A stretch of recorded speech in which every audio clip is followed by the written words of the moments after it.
जैनं जेतु शासिनं, जैनं जेतु शासिनं, जैनं जेतु शासिनं। जय गणेश आंटी। जय जिनेन्द्र। हाँ अनिता आंटी आप पढ़िए स्टार्टिंग से। मोक्षमार्गस्य नेतारं भेतारं कर्मभूभृतां ज्ञातारं विश्वतत्त्वानां वन्दे तद्गुणलब्धये। सम्यक दर्शन ज्ञान चारित्राणि मोक्ष मार्ग तत्वार्थ श्रद्धानम सम्यक दर्शनम तन्नी सर्गा दधि गमाध्वा जीवाजीवाश्रम बंधु संवर निर्जरा मोक्ष शास्त्रम नाम स्थापना द्रव्य भाव तस्तन्यासः प्रमाण नयरधिगम निर्देश स्वामित्व साधनाधिकरण स्थिति विधानत तत्संख्या क्षेत्र स्पर्शन कालांतर भावाल बहुत वैश्य मति श्रुतावधि मन पर केवलानि ज्ञानम तत्प्रमाणे आदे परोक्षम प्रत्यक्ष मन्यत मति स्मृति संज्ञा चिंता निबोध इच्छांतरम तदिंद्रिय निमित्तम अग्रहावाय धारणा बहु बहुविध प्राणी श्रत्तानुक्त ध्रुवाणां क्षेत्राणाम् अर्थस्य व्यंजनास्य ग्रह न चक्षु रनिंद्रियाभ्याम ना चक्षुर निंद्रियाभ्याम। ठीक इसको है, अलग क्यों कर दिया र को? क्योंकि अभी ये रा को अलग नहीं किया, इसका संधि विच्छेद कर देंगे ना जब, तो चक्षु तो रा विसर्ग में बदल जाएगा और मिला के लिखते हैं तो विसर्ग में रा हो जाता है, रुत्व संधि होती है विसर्ग संधि की। ठीक है, तो अभी तो राई पढ़ना पड़ेगा चक्षु इंद्रियाभ्याम, और अलग अलग पढ़ेंगे तो चक्षु इंद्रियाभ्याम हो जाएगा। हाँ ऐसे निशांटी आप पढ़ो।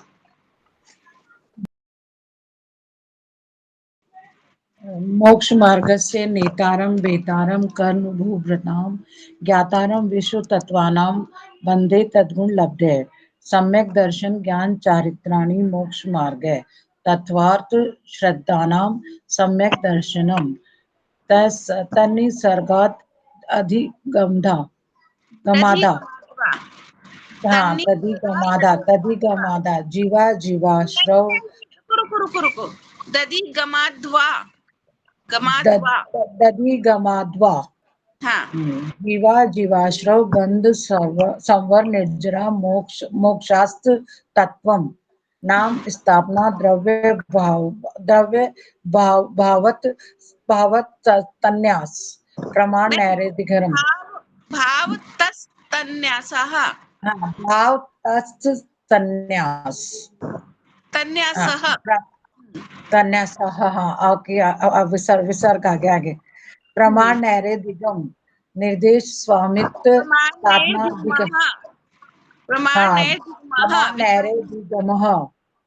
निर्देश स्वामित्व साधन अधिकरण स्थिति विधानत सत्य संख्या क्षेत्र स्पर्शन कालांतर भावाल्प बहुत वैश्य मति श्रुतावधि मन पर्य केवलानि ज्ञानम तत्प्रमाणे आधे परोक्षम प्रत्यक्ष मन्यत मति स्मृति संज्ञा चिंता निबोध इत्य अनर्थरम तदिंद्रिय इंद्रियाणि इत्यन अथांतरम नहीं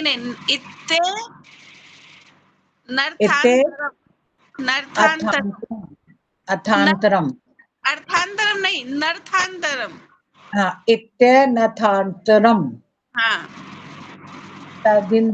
तदिंद्रियाणि निंद्रिय निमित्तम अवग्रहे हवाय धारणः बहुविधि क्षिप्राणि श्रुतानुक्त ध्रुवाणां क्षेत्राणाम् अर्थस्य व्यंजनावसग्रह न चक्षुरनिंद्रियाभ्याम श्रुतम रुक जाइए, अभी ना थोड़ी अशुद्धियां हैं उच्चारण में। मेरे में अशुद्धि आ जाती है क्योंकि हिंदी थी नहीं ना, कभी भी सब्जेक्ट ही नहीं रहा हिंदी। हाँ, तो काफी अशुद्धियां हैं। संस्कृत, हाँ, हाँ, समझ में आ जाता है, तुरंत लेकिन रहता थे। तो आप थे भी नहीं, जब सूत्र उच्चारण कराए तो आप थे भी नहीं उस टाइम हाँ, क्लास में।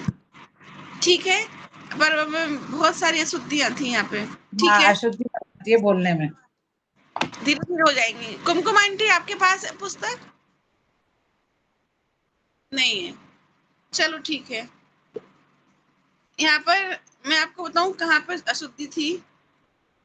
एक तो यहाँ पे ये अनीता आंटी ने भी अशुद्धि की थी, आपने भी की थी। जीवा जीव आश्रव संबर निजरा मोक्षास तत्वम, मोक्षास वहां पर आदत सा है, और संधि विच्छेद करेंगे वहां पर तो मोक्षाह हाँ, तो विसर्ग हो जाएगा, तो वो हाँ, सा का अच्छा, विसर्ग बन जाएगा। लेकिन अगर हम एक हाँ, साथ पढ़ रहे हैं तो मोक्षास तत्वम, हम्म। अनीता आंटी, मोक्षास, मोक्षास्त्र तत्वम, मोक्षास, मोक्षास, मोक्षास्तत्वम।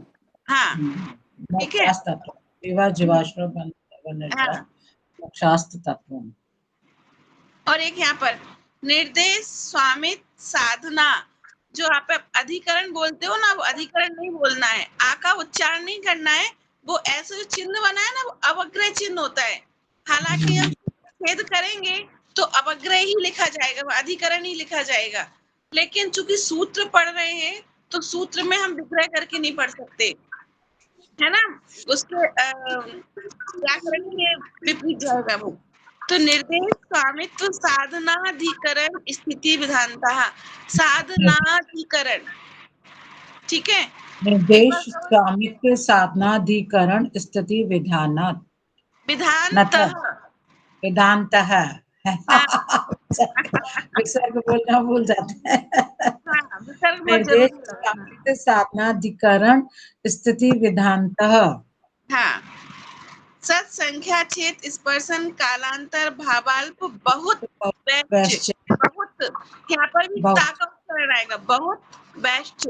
बहुत वैश्च। हाँ, ठीक है। तत्संख्या स्पर्शन कालांतर भावाल पे बहुत वैश्च। हाँ, एक अनीता आंटी ने 11वें नंबर के सूत्र में पढ़ा था आदे परोक्षम। वो आदे नहीं होता है आंटी, आदे, आधा आधे, धा और आधा धा मिला हुआ है वहां पे, आधे, आधे, आधे आधे परोक्षम, परोक्षम, प्रत्यक्ष। आधे परोक्षम, ठीक है। प्रत्यक्ष मन एक इसमें थी मति स्मृति ही। अब आंटी आपने मति स्मृति डायरेक्ट पढ़ा था, वहां विसर्ग के साथ पढ़ेंगे, मति ही स्मृति ही। मतिः स्मृतिः संज्ञा चिंता निबोध इत्यन और इत्यंथातरम। अब आपने चिंता के बाद सीधा निबोध बोल दिया, आपने दो शब्द छोड़ दिए यहाँ पर, अवग्रह का चिन्ह और भी, चिंता निभि, चिंता भी चिंता निबोध, चिंता विनिबोध, भी, चिंता भी चिंता निबोध, विनिबोध, चिंता भी निबोध। चिंता भी निबोध। हाँ, अब वो अपग्रह चिन्ह का उच्चारण भी आना चाहिए उसको, हालांकि अलग करेंगे तो आई बोला जाएगा, संज्ञा लेकिन चिंता भी निबोध। चिंता भी निबोध, ये निशांती ने छोड़ ही दिया था, आ और भी का उच्चारण। फिर से बोलना आंटी, निशांती। मति मति स्मृति मतीय स्मृतिय संज्ञा चिंता विनिबोध इत्यनर्थ आंतरतरम। इत्ते, इत्ते, इत्ते नथ नर्थान, नर्थान, इत्ते तरम। इत्यथांतरम। अरे आप नहीं, इत्यन मत बोलो, इत्यन मत बोलो, आप इत्ते बस कॉमा लगा लो, इत्ते, इत्ते पे इत्ते रुक जाओ, इत्ते, इत्यनथांतरम। नर्थांतरम, हाँ, इत्यनथांतरम। हाँ। मति स्मृति यहाँ पे संज्ञा सूत्र विनिबोध में संधि विच्छेद करके नहीं इत्यनथांतरम। बोलना है, ठीक है। हाँ, इत्ते नर्थांतरम। इत्यनथांतरम। हाँ, निशानिता आंटी आप बोलिए। नथांतरम। मति स्मृति संज्ञा चिंता अपि निबोध इत्यनर्थांतरम। अब यहाँ पर मति ही स्मृति ही, विसर्ग भी आएगा दोनों में, मति मति ही स्मृति स्मृति संज्ञा मतिः चिंता विस्मृतिः संज्ञा चिंता अपि निबोध इत्यनर्थान्तरम्। अब ना यहाँ पर अभी का अभी नहीं बोलना है, अच्छा, चिंता चिंता भी हाँ, चिंता भी निबोध निबोध, इत्यनर्थान्तरम। ठीक है, जब हम इसका चिंता भी निबोध। हाँ, जब विच्छेद करेंगे तो डेफिनेटली वहां पे अभी ही लिखा जाएगा, लेकिन सूत्र में जब बोलेंगे तब वो मिला के बोलना है, चिंता भी निबोध। इत्यनर्थान्तरम। इत्यनर्थान्तरम् हाँ, तदिन्द्रिय निन्द्रिय निमित्तम् तदिन्द्रिया निन्द्रिय निमित्तम। अवग्रह हवाधारण। तदिन्द्रिया निन्द्रिय निमित्तम। मैं बोलूं? हाँ, तदिन्द्रियानि निन्द्रिय निमित्तम् तदिन्द्रियानि निन्द्रिय तदिन्द्रियानि निन्द्रिय निमित्तम्। नहीं, अब आप 2 बार नहीं बोल रहे हो, एक शब्द एक्स्ट्रा जोड़ दिया आपने। आपने तदिन्द्रिया बोल दिया, फिर निन्द्रिय भी बोल दिया। तदिन्द्रियानि इंद्रिय निमित्तम। तदिन्द्रियानि निन्द्रिय निमित्तम्। तदिन्द्रिया एक शब्द, तदिन्द्रिया तदिन्द्रिया निन्द्रिय निन्द्रिय निमित्तम्। निमित्तम। हाँ, तदिन्द्रिया इंद्रिय निमित्तम। निमित्तम्। फिर से बोलिए। तदिन्द्रिया निन्द्रिय निमित्तम्। अनिता आंटी आप बोलिए। तदिन्द्रिय तदिन्द्रिय निन्द्रिय निमित्तम। निमित्तम्। अब देखो, जब इसका संधि विच्छेद करेंगे ना तो तदिन्द्रिय प्लस अनिंद्रिय हो जाएगा। तो अच्छा, तदिन्द्रिय ऐसे का नहीं मतलब होता है बेइंद्रिय तदिन्द्रिय और अनिंद्रिय का मतलब होता है मन। जो इंद्रिय नहीं है वो मन, अनिंद्रिय मतलब मन। लेकिन सूत्र में मिला के ही बोलेंगे, तदिन्द्रिया निन्द्रिय निमित्तम। निमित्तम्। ठीक है, या निन्द्रिय निमित्तम्। हाँ, तब आपका सूत्र सही बोलेगा स्पष्ट। अवग्रेहा वाय धारणः। अवग्रह हवाय धारणः। हवाई नहीं है आंटी, वो हवाई अवग्रह हवाय हवाई नहीं, हवाय। अवग्रेहा अवग्रेहा अच्छा, हाँ तक आएगा यहाँ पे। अवग्रह वाय धारणा। वाय धारणा। हाँ, अवग्रह वाय धारणा। अवग्रहेहा वाय धारणा। अवग्रह अवग्रह वाय धारणा। हे हा, हाँ हे हा, हे धारणा। हे हा वाय धारणा। वाय धारणा धारणा। ठीक है, इसको विच्छेद करेंगे तो वहां पर हा की मात्रा का आ बन जाएगा, तो हो जाएगा अवाय। अवाय। लेकिन मिला के तो ऐसे बोलेंगे अवग्रेहा वाय धारणा। हाँ, बोलिए आंटी। अवग्रहाय अवग्रह वाय धारणा। हाँ, अनिता आंटी आप बोलिए। वाय धारणा। अवग्रहेहा वाय धारणा। अवग्रेहा वाय धारणा। हाँ, जब हे हा एक साथ बोलेंगे ना तो वो अवग्रह चिन्ह का उच्चारण उसमें इंक्लूड हो जाएगा। हो जाएगा। अवग्रेहा वाय धारणा। हाँ,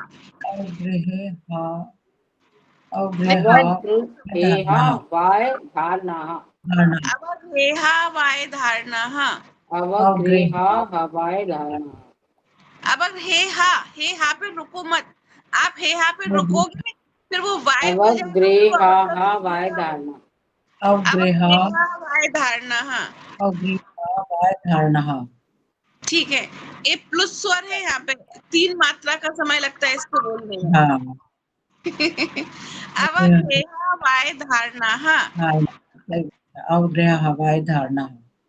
अवग्रह वाय धारणा। जोर से बोलो निशा आंटी। अवग्रह वाय धारणा। अब हवाई नहीं बोलना है, हवाई नहीं बोलना। अवग्रह वाय धारणा। हाँ,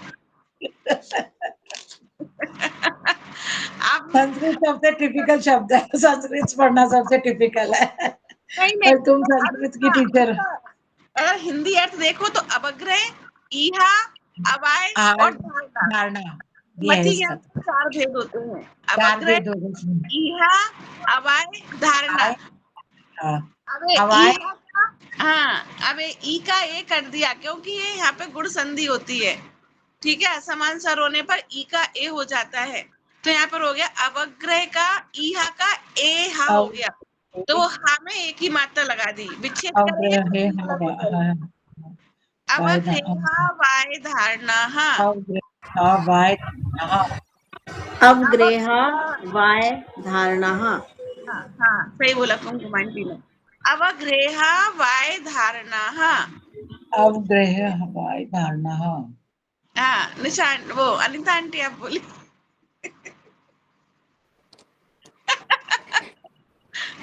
अवग्रेहा वाय धारणा। अब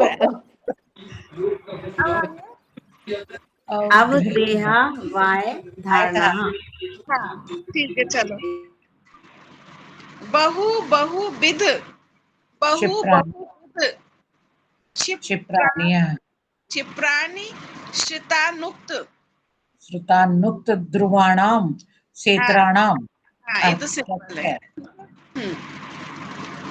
अर्थस्य व्यंजनस्यावग्रह। अर्थस्य व्यंजनावस्य ग्रह, अवश्य ग्रह नहीं, व्यंजना, व्यंजन, व्यंजन तो सही बोला, व्यंजन, व्यंजनस्य, षष्ठी भक्ति लगाओ साथ में, व्यंजनस्या व्यंजनस्य। ग्रह, हाँ, व्यंजनवस्य ग्रह, अवश्य नहीं, व्यंजनस्य। व्यंजन, व्यंजनस्या ग्रह, हाँ, व्यंजन ग्रह, तो व्यंजनवस्य, यहाँ पे व्यंजन का अवग्रह होता है, षष्ठी भक्ति लगने से व्यंजन का अवग्रह होता है। ठीक है, अर्थ का अवग्रह नहीं होता। ठीक है, ना चक्षु, मन अर्थ अवग्रह होता चक्षुरिंद्रियाभ्याम, है चक्षु और इंद्रियों से होता है। चक्षुरिंद्रियाभ्याम, चक्षु इंद्रिय और मन से होता है। हाँ, चक्षु इंद्रिय और मन से होता है और पढ़ा अवग्रह का। था ना हमने, हाँ, अर्थ और व्यंजन की परिभाषा बताई थी मैंने, डिफरेंस बताया था। बताओ अनिता आंटी, अर्थ क्या है, व्यंजन क्या है। अवग्रह के 2 भेद पढ़े निशा आंटी। हाँ, मध्यज्ञान के जो 4 भेद पढ़े थे ना, हाँ, अवग्रह, हाँ, अवाय, धारणा। तो जो पहले हाँ, नंबर अवग्रह था उसके 2 भेद है, अर्थ अवग्रह, हाँ, व्यंजन अवग्रह। हाँ, व्यंजन आवश्यक। ठीक है, अनिता आंटी आप बताओ, अर्थ अवग्रह क्या है और व्यंजन अवग्रह क्या है। एक आपने बताया था वो प्राप्ति थी और एक अप्राप्ति थी। हाँ, तो क्या तो था दोनों में से, क्या जो ये चक्षु और जो मन से होता मति है वो अप्राप्ति थी है, और बाकी जो 4 हैं वो प्राप्ति थी है। अर्थ अवग्रह क्या होता है वो बताओ। मतलब ये अर्थ ये मन से और चक्षु से होता है, इसको हम देख नहीं सकते हैं, महसूस कर सकते हैं। जैसे कोई चीज सामने हमारे लटक रही है लेकिन उसको हम टच नहीं कर सकते हैं, लेकिन हम उसको देख सकते हैं। अप्राप्त है वो, प्राप्त नहीं है हमें। हम मतलब उसको प्राप्त नहीं कर सकते। वो तो अर्थ अवग्रह मन और चक्षु से होता है। मन और चक्षु, और व्यंजन अवग्रह वो बाकी ये चार 4, इंद्रियों से बाकी होता है। 4 से होता है। उनको हम टच कर सकते हैं, फील कर सकते हैं और देख मतलब उनका ज्ञान टेस्ट हमें, कर सकते हैं। हाँ, उनका ज्ञान हमें तभी होगा जब वो प्राप्त होगी, हमें प्राप्त होगी। अगर हमें गुलाब जामुन का स्वाद लेना है तो दूर से रखे रखे हम नहीं बता सकते कि वो कैसा है, जब तक वो स्वाद हम अंदर नहीं लेंगे, उसमें एंट्री तभी नहीं आएगी, प्राप्त होगी तभी हम बता पाएंगे कि वो कैसी है, मीठी है, नमकीन है, चिटपिटी है, क्या है। ठीक है, तो अर्थ अवग्रह चक्षु इंद्रियों मन से होता है और व्यंजन अवग्रह बाकी की 4 इंद्रियों से होता है। निशा आंटी, ये हाँ, बहुत सिंपल समझाया, ऊपर ऊपर का। इसके डिटेल में जाएंगे तो बहुत डिटेल है, 4-5 पेज की, तो वो अभी हम स्किप करते हैं, वो डिटेल हो जाएंगे, है ना। चलो, व्यंजन अवग्रह 4 इंद्रियों से होता है, यही पढ़ा ना हमने। ठीक है, तो नीचे का 19 नंबर का सूत्र है ना चक्षुर्निंद्रियाभ्याम, चक्षु और मन से नहीं होता है। 19 नंबर सूत्र का अर्थ है ना चक्षु, ना चक्षुर, ना चक्षुरेन्द्रियाभ्याम और अनिंद्रियाभ्याम, और ना मन से। अनिंद्रियाभ्याम यानी मन से भी नहीं होता। नहीं होता, ठीक है, चक्षुर्मन से नहीं। चलो 19 नंबर तक हो गया है हमारा। ये हमारा मति ज्ञान का पूरा भेद हो गए। एक बार स्टार्टिंग से अनीता आंटी पहले आप समझाओ मति ज्ञान के 336 भेद कैसे बनते हैं। 4 से स्टार्ट करके समझाओ, फिर अपन आगे बढ़ेंगे। ये मति ज्ञान के 4 भेद हैं। सबसे पहले अवग्रह या अवाय और धारणा। वो ये 4 जो है, हर एक जो 5 इंद्रिय और 1 मन, तो 6 से सब होते हैं। तो 6 6 6 चारों के हो गए, तो 4 को हमने 6 से मल्टीप्लाई किया तो 24 हो गए। ठीक है, फिर हाँ, ये जो दूसरा वाला ये है बहुविध क्षिप प्राणी और शतानु ध्रुवाणाम क्षेत्राणाम, इसके 6 हैं और 6 ही इसके अपोजिट है, तो ये हाँ। 12 हो गए। तो 12 को 24 से मल्टीप्लाई कर दिया, 12 को 24 से मल्टीप्लाई कर तो 288 आ गए। फिर ठीक उसमें है, आपने कल 48 प्लस करवा दिए थे। हाँ वो व्यंजन अवग्रह के भेद। अच्छा, हाँ तो 48, ऐसे 36 हो गए। हाँ 48 व्यंजन अवग्रह के भेद थे। इसमें उनके नाम नहीं दिए हैं, बस इतना लिखा है कि व्यंजन अवग्रह के 48 भेद मिला देने पर मति ज्ञान के कुल 336 भेद होते हैं। ठीक है, श्रुतम मति पूर्वम द्वय नहीं, आगे बढ़े। अब इसका अर्थ करते हैं। अब जो श्रुत ज्ञान होता है, देखो सूत्र में ही देखो, श्रुत ज्ञान मति ज्ञान पूर्वक होता है। पूर्व ये का तो अर्थ है। है पूर्वक। ठीक है, सिंपल, बिल्कुल जैसा सूत्र है वैसा ही अर्थ है। श्रुत ज्ञान मति ज्ञान पूर्वक होता है। श्रुतम मति पूर्वम, श्रुतम मति पूर्वम श्रुत ज्ञान श्रुतम मति मति ज्ञान पूर्वक होता है। होता है। ठीक है, श्रुत ज्ञान मति पूर्वक होता है। मति ज्ञान पूर्वक होता है। मति ज्ञान पूर्वक होता है। ठीक है, अभी हम इसके पहले मति ज्ञान पढ़ के आ गए ना। हमारा जो ज्ञान है वो मति ज्ञान है। अब इस मति ज्ञान से अब हम शुद्ध ज्ञान को जानेंगे। ठीक है, मति ज्ञान हमारा कितनी तरह की चीजों को जानता है, कितने सारे भेद पढ़ के आए हम। छोटी चीज को भी 336 जानता है, बड़ी को भी जानता है, एक को भी जानता है, अनेक को भी जानता है, पतली चीज को जानता है, धीमी चीज को जानता है, तेज को जानता है, जो बोला गया है उसको भी जानता है, जो नहीं बोला गया उसको भी जानता है, इशारे भी समझता है, इशारे से भी जानता है। 336 प्रकार से मति ज्ञान होता है। उस पूरे मति ज्ञान पूर्वक ही हमें शुद्ध ज्ञान होता है। और एक भी चीज कम हो गई, एक भी इंद्रिय कम हो गई तो शुद्ध ज्ञान नहीं हो पाएगा। मान लो आंखें चली गई, अब कैसे होगा शुद्ध ज्ञान? तो फिर कान से होगा, क्योंकि 5 इंद्रिय और 6 मन से होता है ना मति ज्ञान। तो आंख चली गई, मान लो चक्षुंदी चली गई, हम पढ़ नहीं पाएंगे तो सुन तो पाएंगे, सुन तो पाएंगे ना, ऐसे। चलो आगे बढ़े। अब इसके सूत्र में ही देखना, द्वय यानी 2 और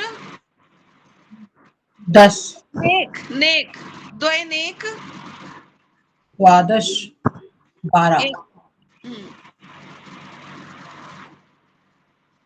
द्वय यानी 2 और नेक है ना, तो या में से आ निकालेंगे तो हो जाएगा अनेक। ठीक है, यह शुद्ध ज्ञान 2 प्रकार का भी होता है और अनेक प्रकार का भी होता है, और द्वादश यानी 12 प्रकार का भी होता है। भेदम यानी भेद होते हैं। इस शुद्ध ज्ञान के 2 भेद होते हैं, अनेक अनेक होते हैं और 12।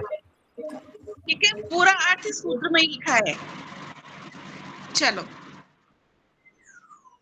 बस इस सूत्र का इतना ही अर्थ है। ये तो सूत्र का अर्थ हो गया सिंपल, कि श्रुत ज्ञान मति ज्ञान पूर्वक होता है, तो परिभाषा हो गई। उसके भेद कितने होते हैं? 2 भेद भी होते हैं, अनेक भेद भी होते हैं और 12 भेद भी होते हैं।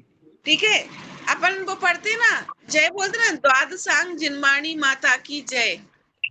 तो उसमें द्वादशांग जिनमाणी माता, द्वादश मतलब 12 अंगों वाली जिनमाणी माता की जय। तो 12 अंग तो वही हो गए जिनमाणी के, 14 पूर्व 12 अंग। ठीक है। और दो भेद कैसे होते हैं और बहुभेद कैसे होते हैं वो एक बार पढ़ लेते हैं अपन, है ना। देखो, सूत्र में आए हुए पूर्व शब्द का अर्थ कारण है। ठीक है, कारण है, पूर्व शब्द का अर्थ है कारण, यानी कि शुद्ध ज्ञान मति ज्ञान के कारण होता है, या शुद्ध ज्ञान मति ज्ञान पूर्वक होता है। इसलिए शुद्ध ज्ञान मति ज्ञान पूर्वक होता है, इसका यह मतलब है कि मति ज्ञान के निमित्त से शुद्ध ज्ञान उत्पन्न होता है। मति ज्ञान के निमित्त से शुद्ध ज्ञान उत्पन्न होता है। मति ज्ञान हुए बिना शुद्ध ज्ञान नहीं हो सकता। अभी बोला था ना मैंने, मति ज्ञान नहीं होगा तो शुद्ध ज्ञान नहीं हो सकता। इसका भाव यह है, फिर भी मति ज्ञान को शुद्ध ज्ञान का निमित्त कारण मानना चाहिए, उपादान कारण नहीं, क्योंकि उसका उपादान कारण तो शुद्ध ज्ञानावरण कर्म का क्षोभशम ही है। रुचिता, मेरी बुक में तो है ना मति ज्ञान के 336 भेद अलग तरीके से दिए हुए हैं, मतलब इजी तरीके से दिए। जैसे मति ज्ञान के 4 भेद किए अपन ने, अवग्रह, इहा, अवाय और धारणा। 4 भेद किए, चारों में होते हैं, जैसे ये होते हैं स्पर्शन, रसना, घ्राण, चक्षु, कर्ण, मन। 6 हो गए। तो हमने 24 नहीं किए इसको, फिर वो बहुविधि वाला क्या है ना, उसके होते हैं 12।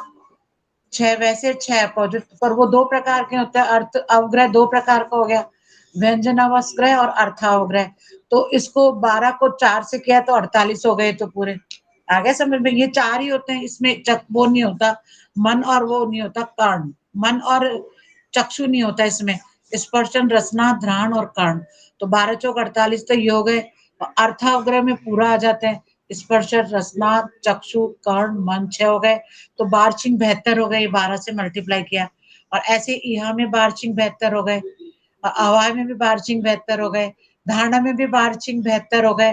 तो सबको जोड़ लिया इनको तो 336 भेद हो गए। आंटी ऐसे ही मैंने बताया था। हाँ, ऐसे ही तुमने बताया, तो पर इसमें ऐसे दिया हुआ है इस तरह। कहते ना, मैंने जो बताया वो हाँ। और इसी तरीके से बताया था।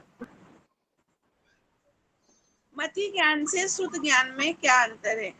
5 इंद्रियां और मन, इनमें से किसी एक के निमित्त से किसी भी विद्यमान वस्तु का सर्वप्रथम मति ज्ञान होता है। तदंतर इस मति ज्ञान पूर्वक उस जानी हुई वस्तु के विषय में या उसके संबंध से अन्य वस्तु के विषय में चिंतन लागू होता है, जो शुद्ध ज्ञान कहलाता है। देखो, इसमें ऐसा कह रहे हैं कि 5 इंद्रियों मन के द्वारा हमें सर्वप्रथम किसी वस्तु का जो पहला ज्ञान होता है उसे मति ज्ञान कहते हैं। ठीक है। फिर उस मति ज्ञान से उस जाने हुए पदार्थ के विषय में और अन्य जानकारी होती है, उसे शुद्ध ज्ञान कहते हैं। जैसे शुद्ध ज्ञान कहते हैं। मैं मति ज्ञान से जाना है क्ले चेहरे बालों में लगाने का, ठीक है, ये हो गया सिंपल मति ज्ञान। अब इस मति ज्ञान, इसके बारे में हम अलग अलग चीज जानेंगे कि ये प्लास्टिक से बना हुआ है, फैक्ट्री में बनता है, बालों में लगाने के काम आता है, गुलाबी रंग का है, टूट जाता है, इसकी कंपनी कैसी है, ये जो डिटेल जानी ना हमने, ये शुद्ध ज्ञान कहलाता है। लेकिन ये हुआ एक मति ज्ञान पूर्वक हुआ। पहले हमने जाना कि कुछ है ये ऐसे फंसाने का कुछ है, लेकिन ये क्या है, इसका नाम क्या है, तो ये क्लेचर है। अब ये मति ज्ञान, अब ये शुद्ध ज्ञान हो गया। अब इसके बारे में और डिटेल पढ़ लो, कौन सी कंपनी बना, कितने साल पुराना है, कैसी प्रोसेस से बनता है, तो सब शुद्ध ज्ञान में जाएगा। ठीक है। जैसे हमने रसना इंद्रिय से टेस्ट किया, कुछ खाया कि भाई ये मीठा है कुछ, ये तो हो गया मति ज्ञान। पहला स्पर्श, पहला जो ज्ञान हुआ वो इस मति ज्ञान हो गया।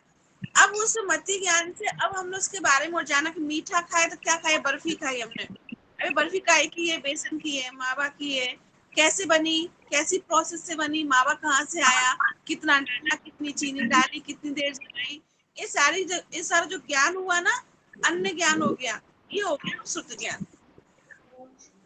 ठीक है। इतना अंतर है मति ज्ञान और शुद्ध ज्ञान में।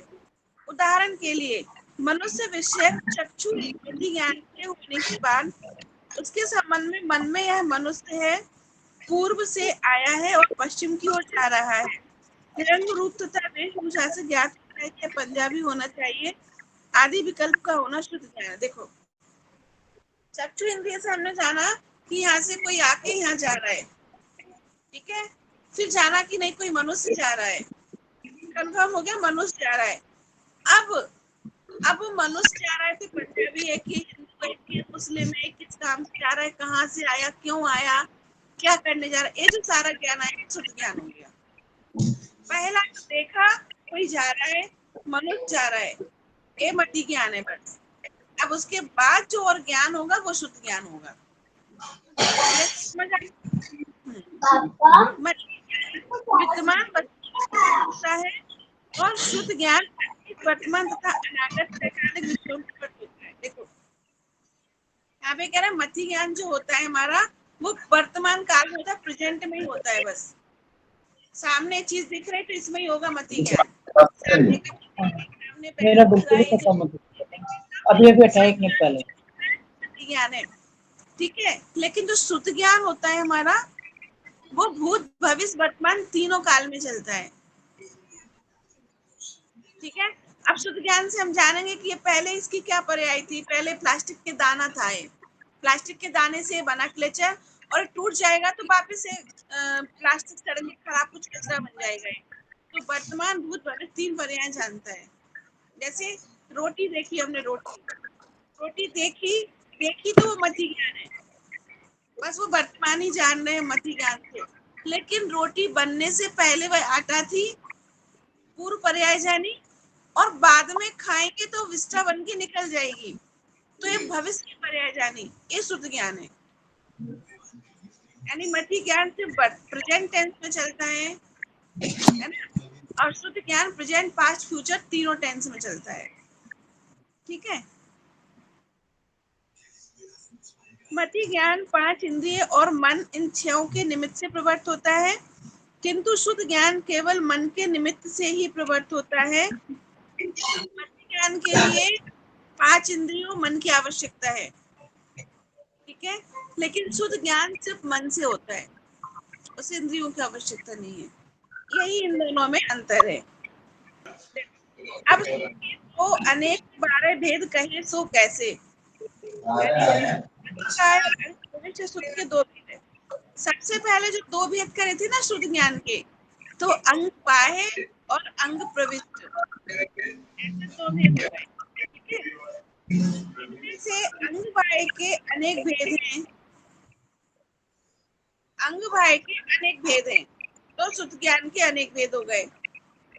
और अंग प्रविष्ट के 12 भेद हैं, आचार अंग 12 भेद हैं, इसलिए उसके 12 भेद हो गए, ठीक। अभी आज इतना ही पढ़ते हैं। 2 भेद हो गए कैसे, अंग प्रविष्ट और अंग बाह्य, शुद्ध ज्ञान के 2 भेद। अंग प्रविष्ट के अनेक भेद हैं और अंग बाह्य के 12 भेद हैं, तो ऐसे अनेक भेद हो गए, 12 भेद हो गए। इसके आगे अपन कल पढ़ेंगे, ठीक। अभी क्लास में ओवर करते। निधि निज में बताई यह अनंत उपकार है उसके लिए जिन्हें वाणी माँ को वंदे नाथ बारे है। जावानी के जानते तुझे लो तो वाणी में सकते सदा दो ये जिनवानी बाकी जो तेरा शरणा करे सुख पावे। नमस्कार।